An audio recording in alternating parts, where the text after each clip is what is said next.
Hello and welcome to the Santa Cruz Masters Cup at De La Viega Park.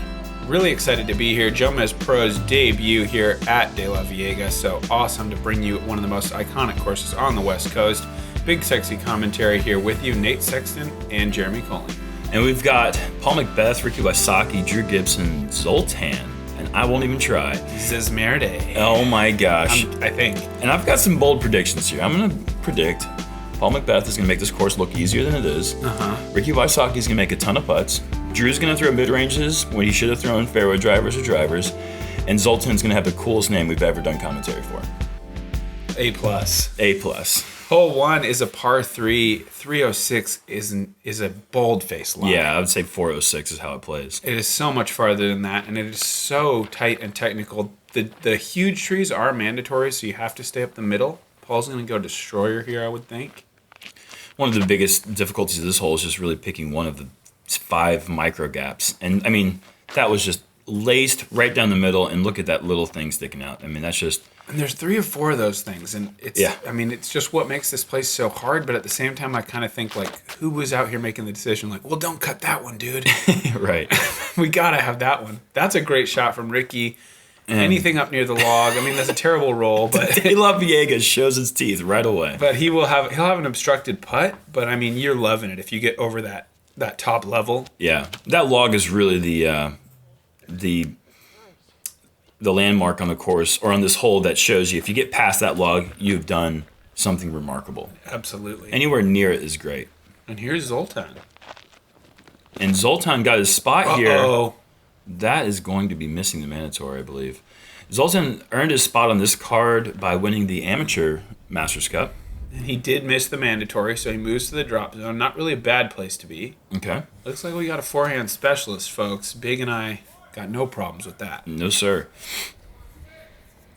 That's going to be a tough putt, though. He went aggressive there, but here's Drew with an open look, but this is way farther than it looks on camera. This is probably 65 feet straight uphill. Ricky, as we expected, obstructed lie. That is a nice bid. Wow. Really nice shot there from around the corner. And Paul's got a 45-foot look, which plays about 65. Yes. One of the things you just can't really get a feel for on camera is just the elevation change out here is just remarkable. I hear it all the time. It's like, wow, I've seen this hole on camera before. Oh, good run there for par from Zoltan. Or that was actually for bogey. Yeah. I've seen this hole on camera before, but I never knew how much uphill it played. And it's the same for the next hole, and the next hole for downhill, and the next one for downhill, the next one for uphill, the next one for downhill. For sure. The whole front 9 is just a up and down height. It's pretty difficult to capture elevation change on camera. I think it's one of those courses when you get to you hear people say that, like, I've seen the videos, but it's just so different. Hard to really explain, but we'll do our best as we always do. And Zoltan with a tough start there. Can't really imagine how difficult it is playing with these 3 big names here. First time you being on camera too. Yeah, I mean, it's awesome to win the honor, but it's also sort of a trial by fire to be the amateur or newly minted pro, perhaps. No doubt. And go up against those guys.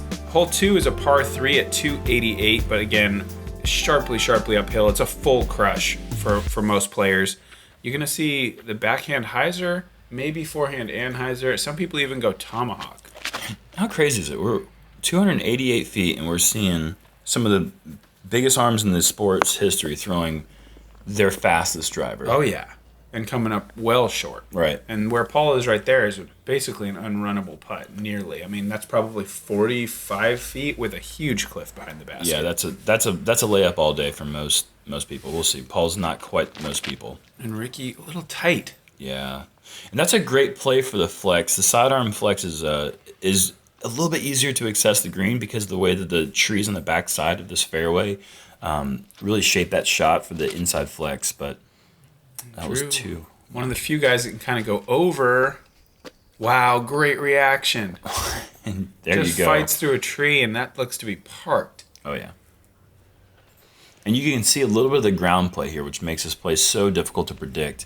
Drew came up about 30 feet short, had spin on the disc, and it just kept moving. Oh, no another inside line, and that's a little bit worse than where Ricky landed. Might see some trouble. Oh, at least he's got a gap. Looks like he's going to go forehand putter. He's got a little sharp kind of attack on the disc, but it's working for him. That was a good recovery shot from Zoltan.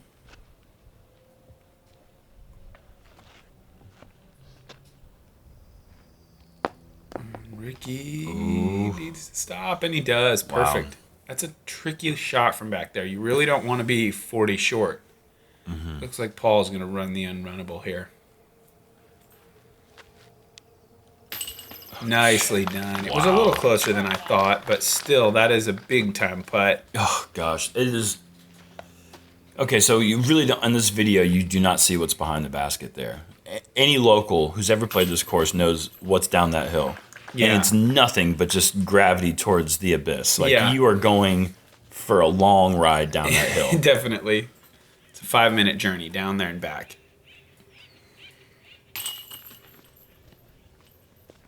And Ricky in for par. Ricky's approach, even though he's so good without a harp, it just really scared me coming in with angle.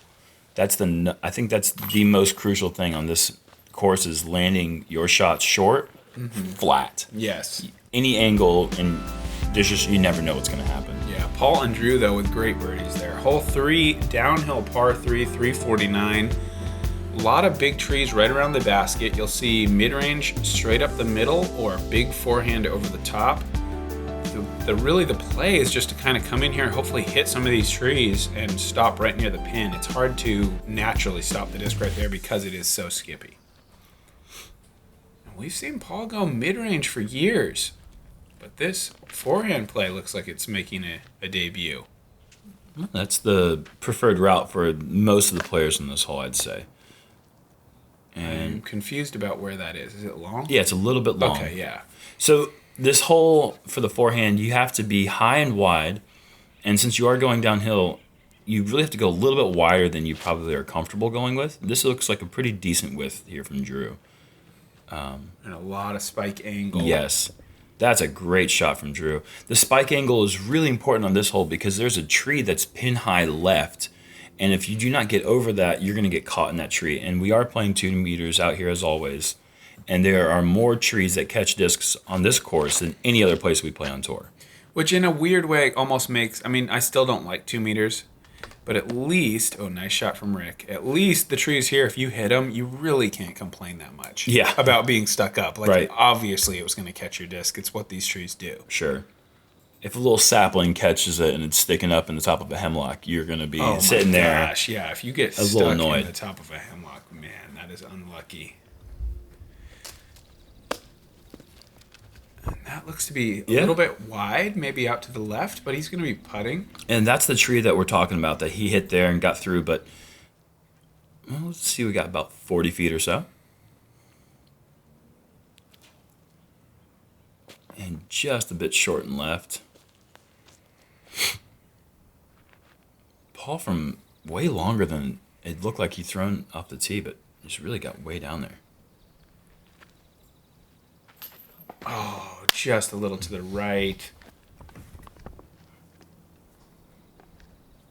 And Ricky with a great drive here. Up and in.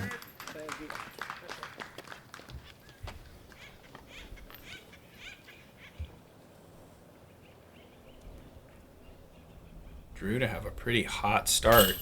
There it is. I mean, 2 down through 3 is rarefied air. Not too many people are going 2 down through these first 3 holes because 1 and 2 are absolutely full-on bonus birdies. Sure. Yeah, it's so strange to think that we have a 306 and a 288-foot starting hole, and those are bonus birdies. Yeah. You know, it's like nowhere else on tour. That's the thing about De La that's so unique about this place. There's nothing on this course that's really like anything else in disc golf. Yeah. This place is so unique in so many ways. Speaking of unique, this is a crazy one. Hole 4, par 3, 390 feet, up kind of over that rise. So this whole fairway is blind to the thrower as they're teeing off. Then you've got every tree you could imagine here. You got to get around and over the logs, but there's under the roots, over the stumps, whatever you want to do. But all on the right side is a huge slope. So forehand roller is a common play. Also, high flat backhand can work. Forehand roller seems to be a really smart play here because, when you're playing this hole, you're thinking, yeah, it would be amazing to have a shot at 2. Yeah. But what's the best possible way to get your shot at 3? Yeah. That's kind of the name of the game for 50% of the holes on a day lot. It's like, how can I give myself the best shot at 3, but then also potentially give myself a look? I haven't seen this before. That's a made-up route. Is he going for the field? He said that he's been, that in practice he was parking the shot. Unreal. He said that he had ace runs. He could see the spike marks next to the basket and was giving it ace runs. He could see the sparks coming off the chains because he practices at night. Yes. And then when he throws it, and he's whoa. And McBeth just said, "I love what you did there." Oh, did that come down? I didn't see an OB graphic. I didn't see it fall either, but that's crazy that 2 guys went for that. I've never seen that before. Yeah, that's a really interesting play. And like we said, this is the smart play to get down there. I mean, Zoltan didn't get all the way that he'd like. Perhaps he maybe hit one of those initial guardian trees. Yeah, it was a little too vertical, so it's trying to pull left too soon. Mm-hmm. But look at that stroke average, 3.52. Yeah, the second hardest hole in the course. And this is Paul. Is that a destroyer? Oh, man. No, it might not have been. Might have been a T-bird. Might even have been a rock, actually, now that I see him pick it up again. And is he going to hit that tree? No way. Oh, wow. That's going to leave him a death putt from about 50 for his bogey. And just like that, De La shows why she's... There's not a single time ever on this course where you're feeling comfortable about where your round could go. Yeah. And you're constantly battling. You have to be patient. Otherwise, something like that can happen just like that. And before you know it, you've lost 2 or 3 strokes. Wow, there's the Raptor at full stretch. Wow, showing off that touch that he has. Incredible. And this hole kind of plays like a par 4. Yeah. As maybe 2 or 3 other holes on the course. But we've got 24 holes today, all par 3. That's Cali style. It's old school. Oh, we were more than 50 feet for par. I mean, for bogey. For bogey. Unbelievable. And this could get ugly if it gets past the pin. It looks like he's slowed down pretty good. But still, to be putting for 5. From outside 20. I mean, that's going to be a 25, 26 putt that's going to be obstructed by the low ceiling there. It's a good layup. That'll be an easy 4. Drew's going to dunk a 3. Yeah, that par graphic doesn't really properly express how good a 3 feels. It should really be more of a teal color to kind of give you some of that positivity. Yeah, it should say par with an exclamation point. So the Nova allows you to take an aggressive line at the basket, so it allows you to run your upshot for the long-range birdies and still get up and down for your par. The Nova, perfect amount of glide, they finish straight, and they come in a variety of colors. Hole 5, par 3, 318 feet. Again, pretty uphill and magnified by the fact that these trees are pretty tall. Not as tall as last year, though. One has fallen over. So the main play here is big backhand hyzer, trying to drop it into this little bowl that we're going to see in a second, just short of the basket. Something about this hole, there's like some sort of magic mystery pull down to the right side. The whole fairway slopes right, and for some reason a lot of drives end up going right. And Drew has got it wide. It's trying to hyzer, but that's definitely right of the pin. And long. But you're happy with that shot. It's wide open look at the basket. Really, the main thing here is to not come up short, pin high left, or really anywhere near these trees. There's no way of looking at a birdie through them. And you're very likely to 2-meter if you come up short in those trees. Right, Ricky said, I like that. Yeah, that's a decent spot. I'm going to watch your putt first, and then I'm going to figure out if I want to do the exact same thing. If I want a birdie or not. I'm guessing he's going to choose birdie. This can be a kind of a cool play. Looking for a flex. There's a little backdoor putt there. Okay. He might have gotten to a spot where he has a pretty open look, but it's going to be a long look. I'm just going to go ahead and say I don't like it. I don't like it as a play. I don't like where he landed. Okay. The play itself could work and be fine. I'm sure that he's had it work before, but that shot right there is going to be obstructed. there is the shot for the bowl, but that's not where you want to be. 25 feet away, and he's going to have to probably throw a flick roller layup. He might have a look through there, but it is way thicker than it appears to be from that camera angle. And Zoltan looks like he's... Oh, yeah, there's a hole there. Oh, man. Oh, wow, Gibson a nice bid. If he was a foot further, he probably wouldn't have had that same look. Very fortunate result there with the distance on the tee. Oh, and Drew. Very low there. All right, so Rick's going to assess that, and then just... I think in his mind he's going to say... I think he's saying layup. Well, an interesting play, Drew, but I have a different approach I'm going to think about going with. Yeah, that worked. You can kind of see there, Ricky's shot was a little more up to down. And I think that's because there is that bowl behind the basket, and you can get a little bit further away than you'd like if you were to make a mistake there on the putt. Paul, looks like the wind has come up a bit for him. He doesn't have a lot of space. Oh, no. Don't roll. Little skip off the branch. Ugh. Got the nose up. Looks like the line was good, but no dice. There's some places where you can putt through the leaves. Leaves. I'm going to say Leafs. Okay. The Toronto Maple Leafs. Yeah. Right? Sure. They're not the Toronto Maple Leaves. That's true. There's some places where you can putt through them, and you're pretty confident it's going to get through. That is not the case in Santa Cruz, California. No.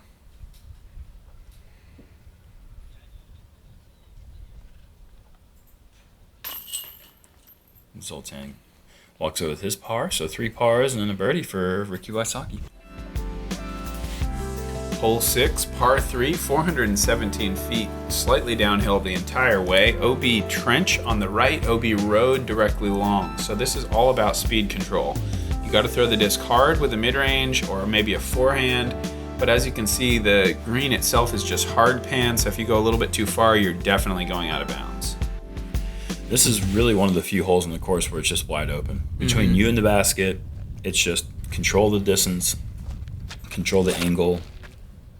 Whoa, Ricky ripped that. Really trusting that wide hyzer. I think this is going too fast. Or maybe it's slow. It's in the OB. Yeah. That's that OB trench, and that is a really bad shot because now he's going to be 60 feet looking at OB again to play for his par. Yeah, that's definitely Almost a misfire there. Automatic bogey if you go OB at that particular spot. And Drew plays ultra safe out there to the left and short. I've done that before, and you are hating that shot when it comes out of your hand. I mean, it's a par is nothing really to be too embarrassed about, but just feels so bad when you let one out that pathetically short of where you're looking to get it. Zoltan showing us the backhand here, but that is carrying outright, and that skip is probably going to put it out of bounds. I think that's OB even in a worse spot than Rick. Yeah, and you know, it's been said many times before, and it's very true, that par is good at De La Viega. It just doesn't feel as good on this hole. I mean, this is not an easy hole to get. Average is 3.16, and it's the 7th hardest hole. Yeah. But it still feels like you want to give yourself at least a good look at it because there are so few holes on the course that are like this. Totally. And Paul came up a little bit short again, going with that forehand destroyer. Oh, no. That is so fortunate. Wow. Seeing it rest on the line there, but he's going to have that putt. Yeah, at least it's a stroke saved that it didn't slide down. And Ricky does run it. He did have a good angle with the tree and the log there to perhaps save him, and they do. Yeah, had he been closer to the basket, his angle would have been worse, and that would have been out of bounds again. Well, granted. Drew with the layup. Can't be running that shot. And Paul also going to lay up. And that's a smart play to do.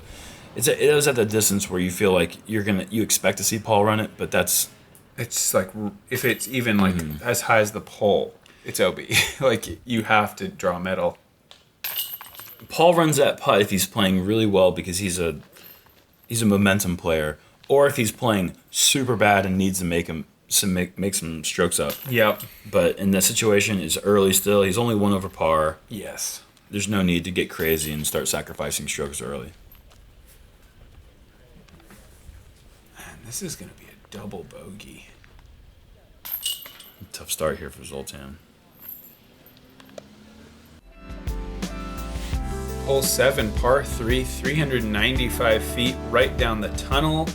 Starts out fairly flat, but finishes downhill, so you cannot see the basket at all. Looks like we've got some little birds flying out of the woods, coming out to the drone. Oh my god. Nice to see. That looks like Jurassic Park raptor footage. Maybe that's what those were. They are distant cousins, I think, in an evolutionary sense. Jeez. Here's Drew going mid-range. And if this gets flat, and it does get flat, this is really, really good. Wow. Such a nice shot. I'd say this is surprising to me that this hole averaged 3.15 and the previous hole averaged more than that. Because I would say this is right up there in the top 3 most bonus birdie feeling like shots on the course. It's just the OB factor. You know, the OB right, is what on brings 6. that stroke average up. It's this hole, without the OB, this hole is without any doubt harder. Yeah, it's about the same distance, and it's completely blind, and the green is way faster. Yes. And look at this. Rick it just doesn't want to slow down. Wow. I mean, seemingly perfect throw, and he's still 45 long. But that's in Ricky range without question. I wonder what line he's thinking with this forehand. Try to turn it between the big pines. Yeah, look at this. He's getting flexy, but just a little bit too early on that turn. That's the play I actually go with. I throw a roadrunner there on this hole. And try to turn it between them and then bring it back. Just like that. But That's cool. yeah, good shot there. Definitely. That's a very tricky shot from back there. You don't really appreciate how tough it is here. It looks like just an easy layup, but the speed is so difficult to get right, as you can see there.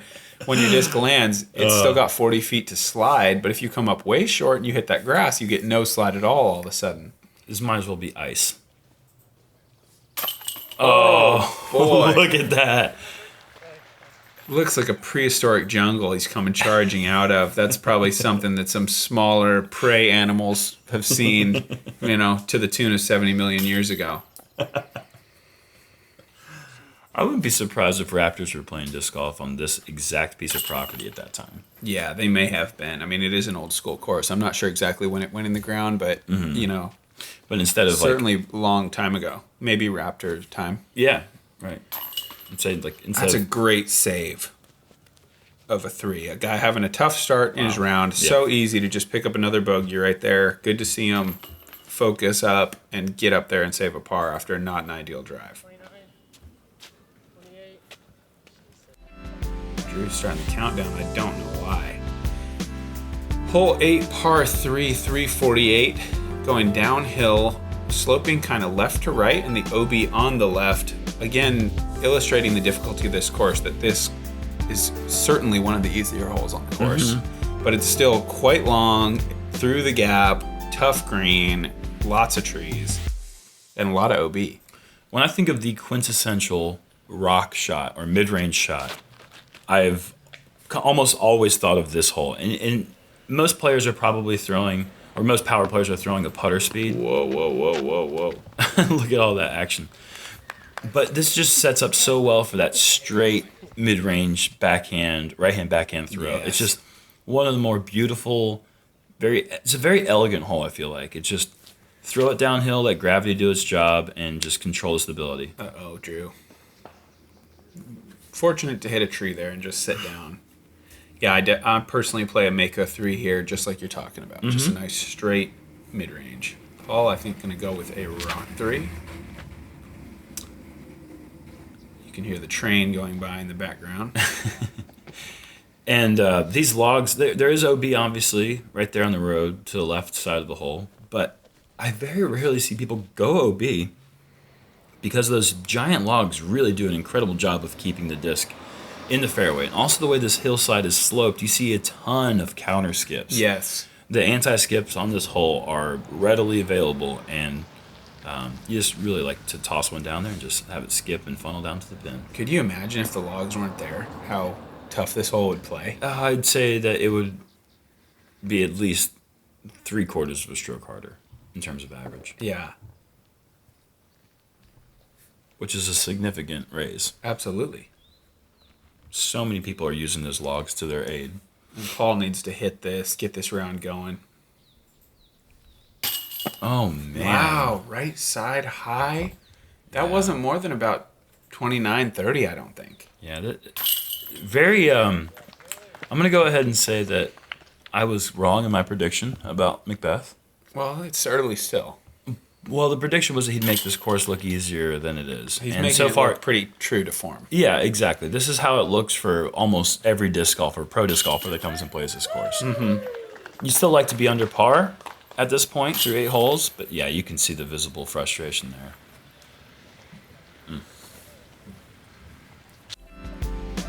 Hole 9, par 3, 201 feet, uphill and braking to the right. Huge cliff along the entire right side, so be careful of turning over a little bit too much, or if you throw the forehand, you can get in trouble with that skip. It's right in front of you, though. You just need to throw a flippy putter, get a little turnover, and you can count on a nice slide to the pin. Definitely one of the easiest birdies to get, but also a hole that will stick somebody for a 5 or a 6, without a doubt. Mm-hmm. This is perfect. Something stable. So, yeah, look at that. Hits the pin. Perfect shot from Rick. If you go down to the right, you're considering re-teeing. I saw that treacherous. I saw Madison Walker do just that. Re-tee? Yep. Yeah, it's that treacherous. So that's what makes this hole somewhat difficult. Drew just goes dead straight. Didn't get the turnover part. But this is the second easiest hole, right after the third easiest hole in the course. So this is the stretch where you got to pick up some birdies here. Uh-oh, Paul. Horrible kick. I don't hear it. It's still going. Tumbling. Is it tumbling? I don't know. But that was a terrible kick. You're right. And here's the forehand. He's kept it. Oh, I was going to say he kept it nice and straight, so that might be a good skip if he can sneak through the trees. Couldn't sneak. And has the opportunity to give this a run just because he's not looking at the hillside. Drew probably will not have the same luxury, although there are some trees right behind the basket. Wow. Oh, what a incredibly brave run there. Awesome putt. Wow. That is a bonus hit right there. And Paul looks like he did go down the hill a little bit. This is probably 40 feet. Oh, Great. My goodness. Wow. Gracious. That's the willpower of Paul McBeth right there. I mean, gets a terrible kick, struggling on the start, steps up and makes an incredibly big putt. And Ricky with the easy birdie there. Good reward for a perfect drive. And Zoltan makes par. Hole 10, par 3, 315 feet straight ahead. You can see a turnover backhand play, even kind of like a flex backhand is available. Also a flex forehand. I saw Eric Oakley birdie this with a backhand roller, believe it or not. What? Backhand roller? Do you believe it or not? No, I don't believe it. That sounds unbelievable. I made it up. No, actually he did. He did birdie with a backhand roller. It was crazy.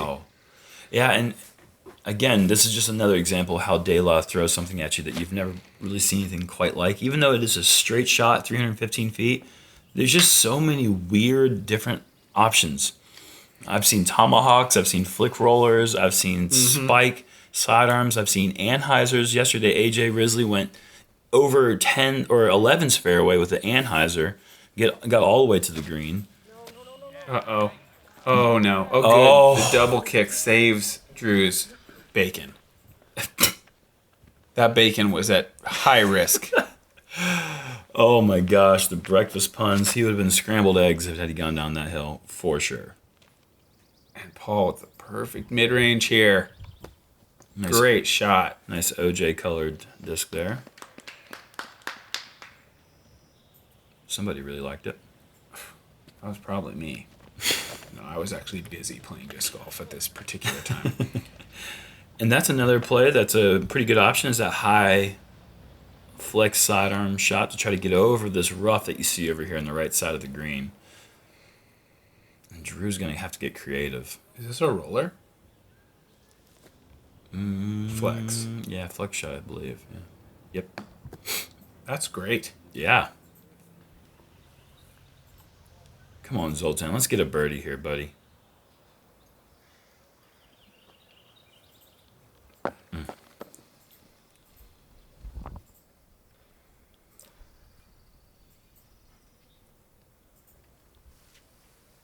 Yeah, count it. Oh, man. Ricky is heating up, everybody. Wow. What is that, 4 in a row? Yeah, he missed hole. He took a bogey on 6, and then since then he's birdied everything. Wow. True. Oh, no, that was going to be such a great save, too. Ugh. And the second time he's left one hanging on inside the circle putts. And Paul connects.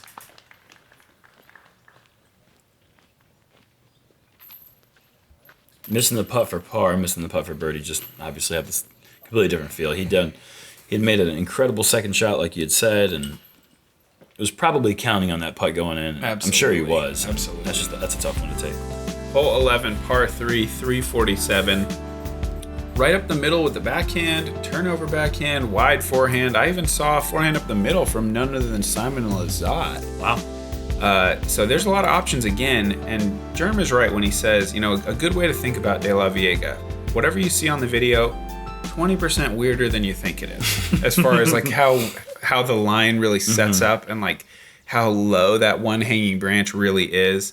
That's kind of the feel I get from it. Here's the up the middle forehand. And that was looking so close to perfection, just maybe 3 inches further left than he'd like. Other than that, that thing was going to hyzer in late and skip towards the basket. And if you are throwing the sidearm play, like that OB on the right side of the hill, or right side of the basket, oh, wow. Oh, really ripping over on the rock. Yeah, I'm going to go ahead and just... Oh, man. That was just... I couldn't say anything. That was just too pretty. Oh, look at that. JomezPro. I wonder why they zoomed in on that one. That's shameless promotion. Shameless. Let's see it again. Beautiful shot. I'm throwing a JomezPro Mako. I think it's a nice disc, man. That green plastic. Oh, my gosh. What beauty. Such a good shot. But if you are throwing the forehand, there is a ton of stuff, actually, to the right side of the basket that can stop your disc from skipping OB. So you can kind of... You don't have to be pinpoint with the skip unless you're unlucky. Mm-hmm. Coincidentally, I was unlucky yesterday and skipped in the road. Oh, whoa. Oh, my gosh. Oh, my gosh. Yes. That was a shank, and now it's parked. Can we please get a FollowFlight? Can we just, in hindsight... throw one in there so we can see exactly how that got the... That was crazy, man. He was way left of the line. Hit a tree that's even earlier than the 3 trees you're kind of trying to get around. Wow. You know... And Ricky with kind of a surprising layup. Dela, she taketh, but she also sometimes giveth. True. And I think Drew will be taketh in that birdie with him to hole 12. You got away with words, my friend. I gotta admit.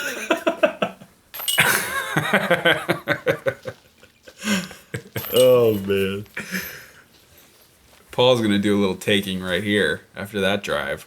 Yeah, that's maybe never seen a better looking shot on this hole before. Right out of his hand, you knew that was just perfection. Yeah. Hole 12, par 3, 369 feet, one of the toughest on the course. You have the dead up the middle shot. There's also a flex forehand out to the left. But we're going to see these guys, mostly I think, go with this up the middle. Such a low ceiling thanks to that branch that the drone just dodged. And then it has to go so far to get to the pin. Yeah, this is a signature hole. One of the signature holes of this course is 370-foot gauntlet. And what really makes it tough is that tree directly off the tee pad, right over Paul's shoulder right there, that really forces you to... You can't swing it as wide to S-line the shot. It has to be hyzer flip right up the middle of the whole way. Just as Drew has done here, but can he avoid... Oh, he gets over the field goal branch and all the way up there. That's him throwing his signature Leopard 3. Yep. You'll get a little bonus when you throw your own signature disc. I know you know it. Oh, true that. And that is the play right there. It just does not need to hit that shot. Oh. The stump just blocked him. That was going to get a great skip. Oh, that was exactly what you're looking for. And looks like Zoltan's going for the Nate Sexton Anheuser route. That's a good play. Didn't quite flex back for him, but I think he's going to be okay from there. See what Paul's got. He's going to have to go with the forehand skip. Going to need to dodge a few trees here. No. Yeah, there's just so many big trees guarding that pin. And that's going to be a super obstructed putt, I think. Wow, Rick just does not deserve to be throwing a second shot, man. That was such an ideal line.